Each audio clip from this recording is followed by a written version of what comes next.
getting into this episode of GH,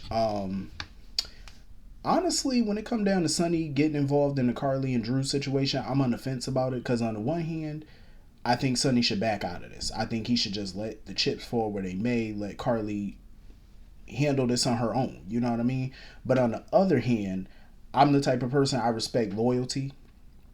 And even when him and Carly are on the outs, he always got her back and she always had his. So, I mean, I get why he's trying to ride to her rescue because she is the mother of his kids. And despite how she may currently feel about him, in good conscience, he can't just sit back and let her go to prison. But Sonny's fooling himself if he thinks that he can somehow apply pressure to the feds to back off. Like, it's the fucking feds. The feds, they don't back off. You know what I mean? And I know Sonny has a huge reach, but I don't even think that his contacts can even put pressure on the feds. I don't think he got a high enough reach for that. And you know it's major when Diane herself feel like she can't win the case. Then you're pretty much, you know, done for. If Diane can't get you out of it, you're fucked pretty much. Because it's a clear cut case. You know, Carly did it. And even Diane doesn't see a way out of this for her. Not if it goes to trial, she doesn't. And I'm pretty sure Diane, you know, is gonna maneuver as much as she can to help Carly, but it might not still go in her favor. Um, I feel like if the feds offer Carly some type of deal, I don't see her flipping on Drew. I don't see her doing it. But what's so crazy to me is Sonny was coming to the conclusion that the feds don't even really want Carly. They want Drew. They just want to use Carly as leverage. My thing is, Drew isn't a corporate raider, so why would he be a big catch for them? Like, Carly used to be married to Sonny Corinto, so why wouldn't they want her? Either way, I think that the feds want both of them because they committed insider trading. I don't think they want one more than they want the other. They want both their asses. That's what I think. Because why would they solely care more about getting Drew than they would Carly? Why? Drew isn't some big bad corporate raider. He's not, you know, huge in the business world. So, I mean, getting him would be nothing to them. I mean, getting somebody like Sonny, that's front page news. You know what I'm saying? That's something that could make a, you know, make a agent's career. You know what I mean? Like getting Drew, I doubt it. I think they just want him because he committed a federal crime. Um, but yeah, I get why Sonny wants to get involved in this, but he better tread lightly. Because the feds already want his ass. So, you know, you mess around with the feds, they might want him even more, you know, and try to start targeting him. So he might want to dial it back a little bit. I definitely feel like once the truth comes out that Nina had Martin call, I definitely feel like he gonna drop Nina like yesterday's trash. I definitely feel like he will. Um, I don't know. That's just my opinion. I think he will. Um, and it was funny to me. I love the question that Diane asked him. Would, you know, Carly help him if the situations were reversed? Because Diane, that's what I love about her. Diane is always going to be very blunt. She's always going to be very honest. You know what I mean? Like, she doesn't mince words, and I love that about her. But Sonny is confident that Carly would come through for him, even if they are in the outs and he was in big trouble. He felt like Carly would have came for him, came to help him. But my whole thing about Carly is, it's like the man helped her evade going to jail, and I feel like she still was an ass to him. Don't get me wrong, she got every right to be pissed at him because he did cheat on her while they were married, but it's like at some point you gotta let that hurt go. Like, she claims she moved on, she over it, so why keep holding on to that hurt, you know, that anger? It's like, let it go. You know what I mean? Because she still acts like an ass towards him even after he helped her out, making snide comments when he came to the hospital and stuff like that. It's like, this man just saved you from going to jail, and this how you act? So ungrateful. So anyway, moving on from that, Dante, I love how he don't coddle Carly at all. Like, he tell her the real too. But Dante, I feel bad for him because he just be looking tired in all his scenes. And I don't mean like tired like he need a nap. I mean, I just literally feel like he tired of everybody bullshit at this point. Because between his job, his kids, Sam, dealing with Michael and Sonny drama, now he got to deal with Carly too. I know he exhausted. Like, I know he is just, and not only that, he dealing with Cody and his mess. Because remember, Cody done told him that Mac was his real father, so now he dealing with that too. Like, I know that man is exhausted. That's enough to send somebody to a good therapist. Um, but he just looked overly annoyed with Carly. Honestly, half the time I feel like Dante, whenever he's around her, he looks annoyed, but I just feel like he tolerates Carly because of Sonny and because of his siblings and stuff. I don't know why Carly would go to him and ask him about the case with the SEC. Like, what could Dante possibly tell you that's brand new? Dante is a local PD officer. What could he tell you about the feds in their case? I mean, he gave her a little insight though, because the feds are moving pretty fast on this, and I do agree with Dante. If the feds are moving quickly on this, that means they got a case. Because even Diane said that they got a strong case. Like, that's why she was worried that if this goes to trial, Carly can and will be convicted. And I think that with that charge, Carly could face up to, I believe, like 20 years in prison for that. I'm not sure if that's the max, but she could face somewhere up to that number. I doubt that she would get that though. She'll probably get maybe half of that or a quarter of it maybe. With a little leniency, she'll probably get a quarter of that sentence. But yeah, if the feds are moving this fast on her, they got a strong case. They got evidence because Carly is guilty of what she's accused of. Everything she did with Drew, that is textbook insider trading. Like, it's textbook. Like, had that merger would have went through, she would have been rich as shit. You know what I mean? But the fact that even if it didn't go through, you're still guilty of it. You know what I mean? Like, they got proof of it. But honestly, I feel like her and Sonny are probably going to get back to a cordial place. Like I said before, I don't ever want to see her and Sonny back together romantically. For me, in my heart, I feel like that ship has sailed between them. I feel like they should just be co-parents and they should just be friends. That's how I feel, like cordial at least. You know what I mean? That's where I think their relationship should be, honestly, because I'm sick of them getting back together for the millionth time because I just feel like it don't work between them. And it's funny because Carly was a bit surprised that Sonny even rolled to her rescue and stuff with the feds. Because to her, the fact that Sonny helped her, she feels like that proves that it's still the old Sonny. Like he still got remnants of who he used to be. I feel like Nixon Falls changed Sonny a little bit, but I feel like at his core he's still who he always been. You know what I'm saying? But you do realize, like, when people get older and at Sonny's age and stuff like that, they tend to mellow a little bit more. Because if you watch any other show, like daytime drama, if you notice, like, people like Victor Newman, Victor Kiriakis, as they got older, they mellowed a little bit more. You know what I'm saying? Look at Wynar right now, how Victor's acting. Like, he makes all these threats and stuff like that, but you haven't seen the ruthless side of Victor that was once years ago. Even with Victor Kiriakis, like, it comes out of him every now and again, but he's way more mellow. And I think Sonny's starting to enter that territory too.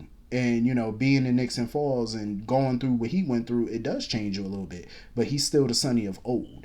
I think he's just a bit more mellow than what he used to be, and I think that's what's like throwing people off a little bit. Even the way he dressed, like, he don't wear the suits like he used to wear them with the open collar. Sometimes he wear the t-shirt, with the little neck right here, like I got. Like, he wear the little neck thing like that. You know what I mean? His style even changed up a little bit. I mean, it happens when you get older, but he still is who he is. I think romantically he just fell for somebody else. It happens. I think that's the only thing. That's why they're trying to attribute him changing and stuff and not being who he was. I'm like, he still looks out for his family. That part of him has never gone away. You know what I mean? It just, he had feelings for two different women. What are you gonna do? So anyway, moving on from that. So Nina finally got the answers that she was looking for that Carly refused to give her. Sam was nice enough to tell her the details of the wedding and stuff like that. Nina needs to realize something. Bonding with Willow is going to take time. I understand she feels like she doesn't have all the time in the world with her because the clock is ticking, but honestly, she got more than enough time to try to build a bridge with her and Willow at this point, because Willow is the slowest dying person I've ever seen in my life. Like, Willow will still be in a hospital bed next Christmas talking about, oh, I'm about to die. Oh, you should have died like 6 months ago, but yet you're still here. So I feel like she's gonna be around for quite a while. So Nina, you got time. And I am happy that Sam talked a little bit about her relationship with Alexis and how that progressed over the years and stuff to where they are now. And I agree. I mean, it takes time. Like, look at Sam and Alexis. Look at Sonny and Dante. When they all found out that they were father and son and mother and daughter, they were at each other's throats. You know what I mean? Like, they could not stand one another, or Dante couldn't stand Sonny more so. And look at where they at now. You know how long it took Dante to call Sonny dad? You know what I mean? Like, it took a while, but they're there. They're in that place. Sam and Alexis are in that place. And I feel like at some point maybe Nina and Willow could get to that place, but Nina needs to change up some stuff in how she behave and how she acts sometimes. You know, some of her behaviors would it contributes to the downfall of her and Willow's relationship. She just needs to change up a little bit about her approach. Um, Sam's little advice pissed me off a little bit. Like, she basically told Nina to go to Carly and pretty much forgive her or apologize or whatever to get Carly to talk to Willow on Nina's behalf. I'm like, Sam, that is the dumbest thing I've ever heard in my life. Carly would not spit on this girl if she was on fire. She wouldn't even tell her to give her the advice to stop, drop, and roll. So why would she help her? And I do remember, I believe, Nina or somebody asked Carly to do that. I think Ava at one point asked Carly to try to bridge the gap between Willow and Nina, and Carly basically refused because Carly was like, that wasn't her place. So I don't see her changing her stance now. You know what I mean? I don't see her doing that. Um, is it worth the try? Sure. Everything's worth the try, but I just don't see Carly budging. I mean, I would be shocked if she did. I just don't think she would. Um, Especially when it eventually comes out that Nina was the one that had the feds come after her. I mean, that's just pouring more gasoline on an already lit fire. That's all it's gonna do. Like, Nina and Carly are just gonna war probably for the rest of their lives. Like, people need to get over it and realize it. Like, they just probably always gonna hate each other or be one day maybe frenemies, maybe, but I just don't see it no time soon. So anyway, moving on from that, Jocelyn convinced me with the fake tears, like her little fake concern over Spencer and stuff like that. Because at the end of the day, she recently wished that Spencer would have went back to Europe and stuff. Now you want to sit here with the little crocodile tears boo-hooing. Like, you can miss me with that nonsense. I'm so over her and Dex as a couple. Because they wasn't doing nothing but sitting here talking about Sonny again. Oh, you're going to be free soon once the tape comes out. I'm like, whatever, Jocelyn. If that's that little delusional world that y'all want to live in, good luck with that. So anyway, moving on from that. Michael is another delusional ass. Like, he really thinks what he's doing is so morally right. Like, oh, my sisters, my siblings, they're going to all be safe. No, they're not, dummy. With Sonny being in prison, that puts an even bigger target on y'all backs, fool. Because with Sonny being free and being in power in Port Charles, that helps the family. Yes, it's still dangerous, but at least you got protection. With Sonny in prison and out of power, you have no protection on the outside.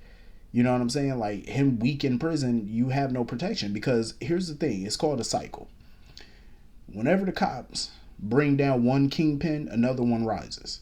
And when that one goes down by death or prison or whatever, another one rises. You see what I'm saying? And when you get new kingpins, one is more ruthless than the other. Like, look at Anthony Zaccara. Do you really want another one? You know what I'm saying? You had Anthony Zaccara. You had Cyrus Renault. You know what I mean? Like, these people don't care who you are. You see Cyrus try to take out the whole damn Corinthos family in one fell swoop. In one full day, he tried to take that entire family out. If Sonny goes down, there's going to be somebody worse coming around, taking control. You know what I mean? Somebody who wouldn't give a damn if their last name is Corinthos. They'll take you out. Is that really what you want? Somebody who's going to bring drugs into the town? Because once Sonny's done, you're going to get somebody worse. Like, Michael's a fool. And then if you hand that video over, pikemen people are going to come for him. You know what I mean? Like, you're putting another target on your back with pikemen. Like, Michael's an idiot. I don't feel like he thought this through, and he might want to listen to Willow on this one. Take a step back. You know what I mean? Like, just get rid of the damn video. She's not asking him to make peace with Sonny or nothing like that, but just get rid of the video so that way the girls could still have their dad. Like, Michael really is getting on my nerves because he's a huge hypocrite. Like, oh, my sisters are going to finally see Sonny for who he is. Oh, please. Give me a break, Michael. Give me a break. Because Michael has known who Sonny is for years, and you still loved him unconditionally until you felt like he crossed you with Nina. That's all this is about. Michael need to go ahead with all that boo-hoo. So he like a little old lady. Like, he get on my nerves. Like a menopausal woman. So anyway, moving on from that, I just want to say, first of all, for somebody who was supposed to be burned up, Victor Cassadine look good for a burned up person. Because I'm like, sir, why is he not Charco? Like, shouldn't he be burned beyond recognition? But when they viewed the body, he looked pretty good for a supposedly burned man who was in an explosion. They ain't look like no man that was in no explosion to me. That's why when I looked at Victor, I said, yeah, he probably gonna be resurrected at some point down the line. Because the fact that he not full of charcoal right now, I said, nah, they gonna bring him back at some point. I ain't mad at Trina though. Trina was dead set on staying until she found Spencer.